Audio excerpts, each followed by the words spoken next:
d'abord, Votre Excellence, je voudrais vous remercier pour avoir nous accordé cette interview. Nous sommes honorés de pouvoir discuter avec vous et partager votre expérience dans le secteur énergétique africain, notamment dans le secteur énergétique du Mali et de l'Afrique de l'Ouest. I'm joined in the studio with His Excellency Mamadou Keita, Minister of Energy and Water of the Republic of Mali. Alors, la première question, Votre Excellence, je voudrais vous demander quelles sont aujourd'hui les opportunités d'investissement dans le secteur énergétique du Mali. Vous savez, Madame, depuis 2000, face aux difficultés de mobilisation des financements, notre pays a procédé à une vaste réforme des textes réglementaires et législatifs du secteur de l'énergie. Et l'objectif était d'inciter les financements privés et surtout de promouvoir le partenariat public-privé dans le cadre de la mise en œuvre des projets structurants du secteur.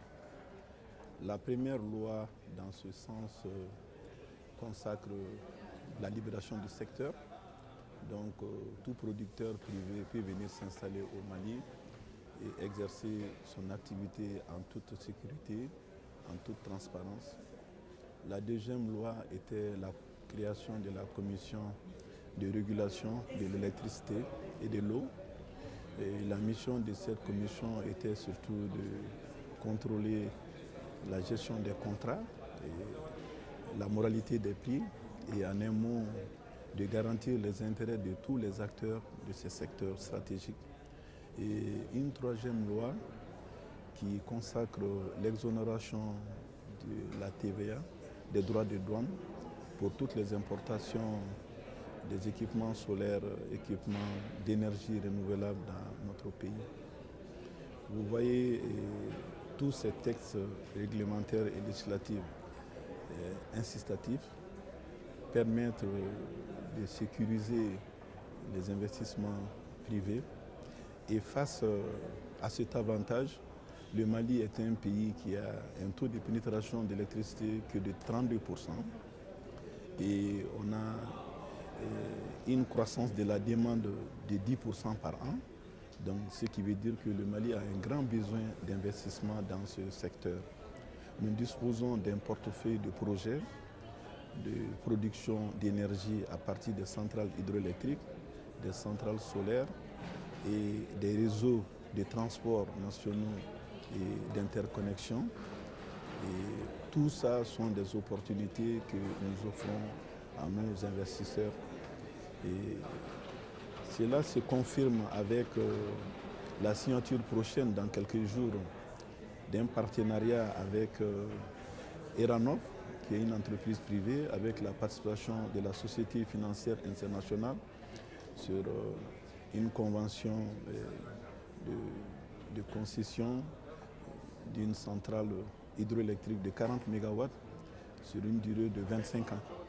Donc c'est vraiment déjà une assurance qui démontre aux investisseurs que le Mali est une opportunité d'affaires pour les investisseurs. Et donc, Votre Excellence, pourriez-vous nous expliquer les bouquets énergétiques du Mali et vu que vous avez un cadre juridique bien structuré, quelle est la vision du gouvernement par rapport au développement du secteur énergétique dans les années à venir? Vous savez, le Mali est un pays continental qui regorge des ressources d'énergie renouvelable. Nous avons un important potentiel en hydroélectricité. Nous avons 35 sites identifiés, dont 25 ont été évalués à plus de 1500 MW. Et sur ces 1500 MW, nous n'avons pu exploiter que 25%. Nous avons un important potentiel solaire bien réparti sur l'ensemble du territoire.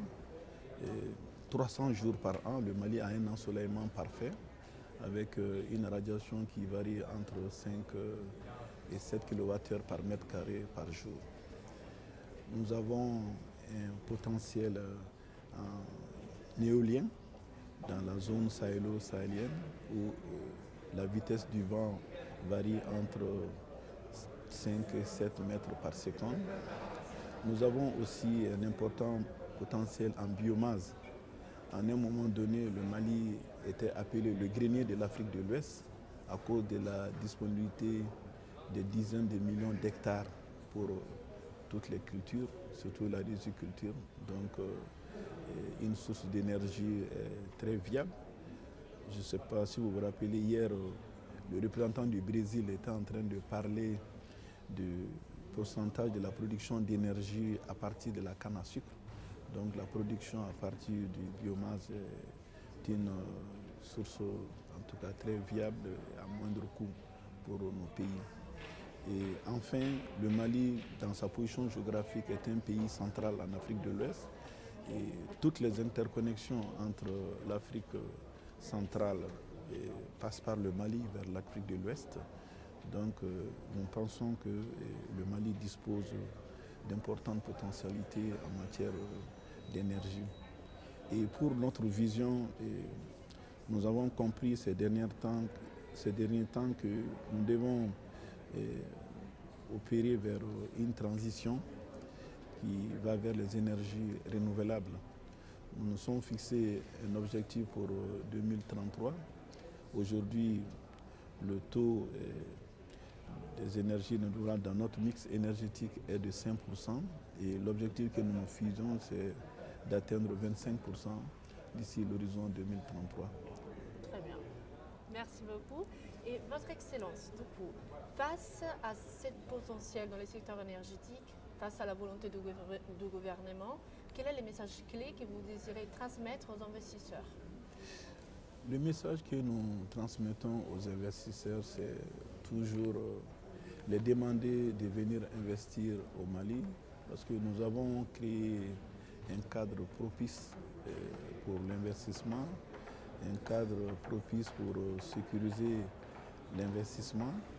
Et nous voulons les transmettre le message que le problème de sécurité qui est devenu un préalable trouve aussi sa solution dans des investissements. C'est parce que le sous-développement à un certain niveau qui provoque l'insécurité dans nos pays. Donc nous pensons qu'aujourd'hui le Mali est dans de bonnes dispositions pour accueillir des investissements. Merci.